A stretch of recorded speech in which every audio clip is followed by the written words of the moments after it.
यार देखो, इंडिया में ना लोग इतने ज़्यादा ऑब्सेस्ड है सरकारी नौकरी से। मतलब सरकारी नौकरी, अगर मैं उनको बैठ के समझाऊं भी ना कि यार और भी ऑप्शंस है या हम और भी चीज़ें कर सकते हैं या सरकारी नौकरी से सब कुछ नहीं होगा, तो वो गुस्सा हो जाएंगे। इसका रीज़न गलती उनकी नहीं है, गलती है उनके बचपन की जो पूरी जो एक अपब्रिंगिंग है या जो उनकी मेंटेलिटी है। क्योंकि देखो, अगर मैं किसी 24 साल के लड़के को जिसने बचपन से ये सोचा मैं सरकारी नौकरी करूँगा या फलाना जॉब पे जाऊँगा, मैं उसको ये बता दूँ आगे कि यार सरकारी नौकरी में सब कुछ नहीं है, और भी काम कर सकते हो आप, तो उसके जो बचपन के बिलीव्स है वो झटका मार के हिल जाएंगे। क्योंकि इंडिया में बचपन से लड़कों को लड़कियों को ये समझाया जाता है कि अगर जॉब करनी है तो सरकारी नौकरी करनी है। मेरी मदर खुद नौकरी उसी नौकरी को समझते हैं जो सरकारी नौकरी हो, प्राइवेट जॉब हो तो जॉब ही नहीं समझते हैं, उसको तो दिहाड़ी लगाना ही समझते हैं बड़े सारे लोग। लेकिन मैं आपको एक बात बताता हूँ कि मैं सरकारी नौकरी क्यों नहीं करना चाहता। सबसे पहली चीज़, it is not about safety, it is about growth. Poor mindset और रिच माइंडसेट में यही फ़र्क होता है। देखो, आपको सरकारी नौकरी रोटी दे देगी, कपड़ा दे देगी और बाकी सब चीज़ें दे देगी, बट ग्रोथ आपको सरकारी नौकरी नहीं दे सकती। और जो लोग डिबेट करते हैं सेफ्टी के बारे में, बिजनेस और जो नौकरी के बारे में, वो लोग सबसे पहली बात करते हैं कि भाई सेफ्टी, सरकारी नौकरी में सेफ्टी है, आज है, ज़रूरी नहीं है कल होगी। लेट सपोज करो अगर आप सरकारी नौकरी करते हो और आपको कुछ हो जाता है और आपकी जो वाइफ है वो कोई जॉब नहीं करती, वो हाउस वाइफ है, तो आपके बच्चों के स्कूल की फ़ीस कौन देगा? क्या सरकार आपकी वाइफ को वो नौकरी देगी? नहीं देगी। लेकिन लेट सपोज़ करो आपकी एक दुकान है, आपकी डेथ हो जाती है, तो क्या आपकी बीवी आपकी दुकान संभाल कर घर का खर्चा नहीं उठा सकती? उठा सकती है।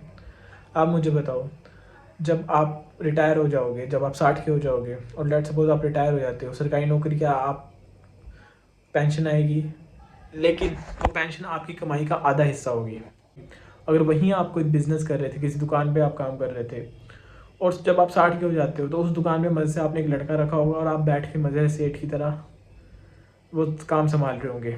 बेसिकली आप जब अपना खुद का काम करते हो तो आप अपना काम अपनी जनरेशन को पास कर सकते हो, बट जॉब से आप अपनी जनरेशन को पास नहीं कर सकते।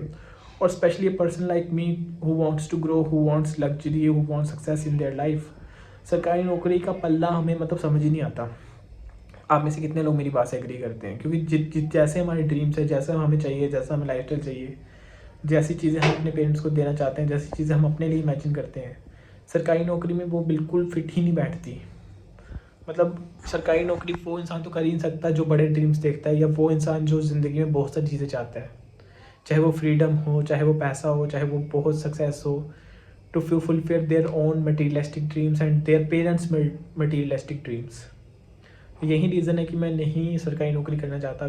मतलब ये भी है कि मिलेगी या नहीं मिलेगी, that is a different thing, but मैं नहीं करना चाहता। मैं बिज़नेस करना चाहता हूँ, मैं खुद का काम करना चाहता हूँ। और एक वीडियो मैं ये एक्स्ट्रा एक और बनाऊंगा जिसमें मैं बताऊंगा कि बिज़नेस कौन कौन से लोग कर सकते हैं। लेकिन मैं फिर भी बात कर रहा हूँ,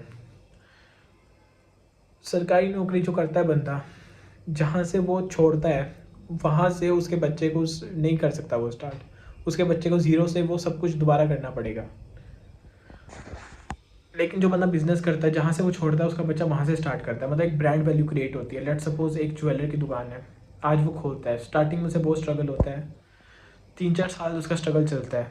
अब 20 साल बाद उस दुकान की एक ब्रांड वैल्यू बन चुकी है उस एरिया में, सब उस ज्वेलर को जानते हैं, उसके बहुत सारे कनेक्शंस हैं और वो अपने एरिया में एक फेमस ज्वेलर की दुकान है। अब उसके बेटे को क्या यहाँ से उसके पिता का स्ट्रगल स्टार्ट करना है? नहीं, उसने वहाँ से स्टार्ट करना है जहाँ उस दुकान की ब्रांड वैल्यू बन चुकी है, जहाँ से सब कुछ हो चुका है, तो उसको वहाँ से स्टार्ट करना है। और फिर वो उसको ऊपर ले जाएगा और वहाँ से उसका बेटा संभाल लेगा और वहाँ से उसका बेटा बेटी कुछ भी। लेकिन जॉब वाले के साथ क्या होता है, जब आप जॉब करते हो तो आपको वो जो जॉब है ना, वो काम किसी और का है। You are just like a labour here, आपकी ना नाम है ना कुछ है, आपको रिप्लेस किया जा सकता है और वहाँ पे आपकी फैमिली वाले को नहीं आने दिया जाएगा, किसी और को आने दिया जाएगा। तो जॉब अच्छी है बट इतनी अच्छी भी नहीं है कि आप इतना ऑब्सेस्ड हो जाओ। मैं ये चीज़ इसलिए कह रहा हूँ, मैं सरकारी नौकरी के खिलाफ नहीं हूँ, बट हमारा बहुत सारा यूथ अपना टाइम वेस्ट कर रहा है कोई और स्किल ना सीख कर एक ही गवर्नमेंट एग्ज़ाम की तैयारी करने में टाइम वेस्ट कर रहा है। वो समझ नहीं रहे कि हम कोई और स्किल सीख लेते हैं। 18 से लेकर 24 साल तक अगर आपने गवर्नमेंट जॉब की एग्ज़ाम की तैयारी ही करना है में टाइम लगा दिया सारा, और कोई और स्किल्स नहीं सीखी और उसको उतनी इंपॉर्टेंस नहीं दी। देखो ना, जैसे मान लो कंटेंट क्रिएशन भी मान लो कोई इंसान कर रहा है और कॉम्पिटिटिव एग्जाम की तैयारी भी कर रहा है, वो क्या करेगा? 90% टाइम वहाँ देगा, 10% टाइम यहाँ देगा। उसे लगेगा इसमें क्या है। मैं कहता हूँ चल तो वहाँ पे 40% टाइम दे दे और यहाँ पे 60% ही दे दे। क्योंकि वहाँ पे तो फिर भी आप देखो कंपटीशन है, वहाँ पे तो आपको पता नहीं है कि आपकी सिलेक्शन होगी या नहीं होगी, आपका नंबर आएगा या नहीं आएगा। इतनी पॉपुलेशन है, एक एक नौकरी को पाने के लिए 10-10 हज़ार लोग अप्लाई कर रहे हैं एक नौकरी को पाने के लिए, और 100 नौकरियाँ होगी तो लाखों लोग उसके लिए अप्लाई कर रहे हैं। तो this is just like a lucky draw. तो आप लकी ड्रॉ पे क्यों इतना टाइम एनर्जी वेस्ट कर सकते हो? बट वहीं किसी और चीज़ में जस्ट लाइक यूट्यूब भी मान के चलो, यहाँ पे भी कंपटीशन है, बट क्या यहाँ पे गवर्नमेंट जॉब से कम कंपटीशन है? ज़्यादा कम है, क्योंकि इसकी लोग वैल्यू भी कम करते हैं। बट जिन चीज़ों की लोग वैल्यू कम करते हैं दैट डजंट मीन उसकी वैल्यू कम है। कोई और स्किल सीख के उससे पैसा कमा के उससे कैपिटल जमा करके आप अपना कुछ कर सकते हो। तो ये जो ऑब्सेशन है या जो लोग ये हिंदुस्तान में लोग भाग रहे हैं गवर्नमेंट जॉब्स के पीछे, ये भी एक तरह से सही नहीं है और उन्हें बाद में पता चलेगा।